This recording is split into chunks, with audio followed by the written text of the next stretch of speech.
بسم اللہ الرحمن الرحیم۔ السلام علیکم دوستو، میں ہوں آپ کا دوست علی رضا راجپوت۔ آپ دیکھ رہے ہیں میرا یوٹیوب چینل۔ دوستو میں اس وقت باہر نکلا ہوں، تو میں نے کہا چلو آج ایک ویڈیو بنا کے آپ دوستوں کے ساتھ بات کر لیتے ہیں۔ ویڈیو اس موضوع پہ بنانی تھی کہ کل 23 مارچ تھی۔ 23 مارچ کو میں نے جو دیکھا نا، وہ شکرپریاں گراؤنڈ میں، وہ تو دیکھنے والا تھا، حیران تھا۔ جس کو کوئی جانتا بھی نہیں تھا اس کو بھی وہ تگمہ دے رہے ہیں، ٹھیک ہے۔ تو مجھے زیادہ حیرانگی ہوئی کہ جو وہ غریدہ فاروقی صاحبہ ہے نا، ان کو ایوارڈ جو ملا ہے نا، اس کی وجہ سے میں حیران ہوں کہ ایسی گھٹیا عورت، غلیظہ عورت کو بھی ایوارڈ مل سکتا ہے۔ تو اصل میں یہ حکومت جو ہے وہ فارم 47 والی ہے، تو پھر ان لوگوں نے ایسے کام کرنے، ان سے ایسی امید ہو سکتی ہے کہ یہ ہر ایرا گیرا کو پاکستان کا ایوارڈ دے دیا جائے۔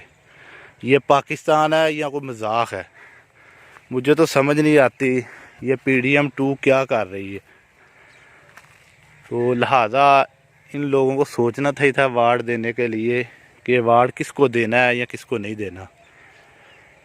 تو میں نے ساتھ سوچا کہ آپ کو یہ حسین نظارے گندم کے، یہ جانوروں کا چارہ ہے جسے ہم شالا بولتے ہیں، یہ آپ کو دکھا دیں، ساتھ ساتھ یہ 47 فارم کی بھی بات کر لیں۔ تو مجھے بڑی حیرانگی ہوئی۔ میں نے نا ویڈیو کافی عرصہ پہلے نہیں بنائی تھی، میرا چینل بھی نہیں چل رہا تھا، لیکن میں نے بنائی نہیں۔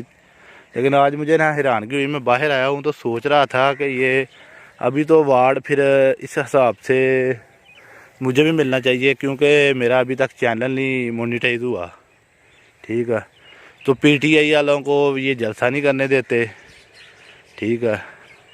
اصل میں سب کو پتہ ہے کہ جو کچھ بھی کر رہی ہے وہ تو اسٹیبلشمنٹ ہی کر رہی ہے۔ تو اسٹیبلشمنٹ کو سوچنا چاہیے، اپنے بارے نہیں سوچنا چاہیے تھے، کم سے کم اس غریب عوام کے بارے میں سوچنا چاہیے۔ تو اصل بات تو میں نے کرنی تھی غریدہ فاروقی کی، تو وہ میں نے کر لی ہے۔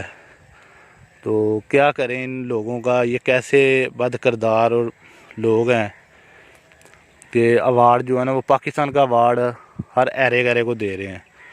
تو دوستو یہ تھی میری ویڈیو، اگر پسند آئی ہو تو لائک اور شیئر ضرور کرنا، ساتھ میرے چینل کو بھی سبسکرائب کر لینا۔ تو دوستو میرے چینل کو زیادہ سے زیادہ دیکھیں تاکہ میرا چینل بھی مونیٹائز ہو سکے۔ شکریہ، اللہ حافظ۔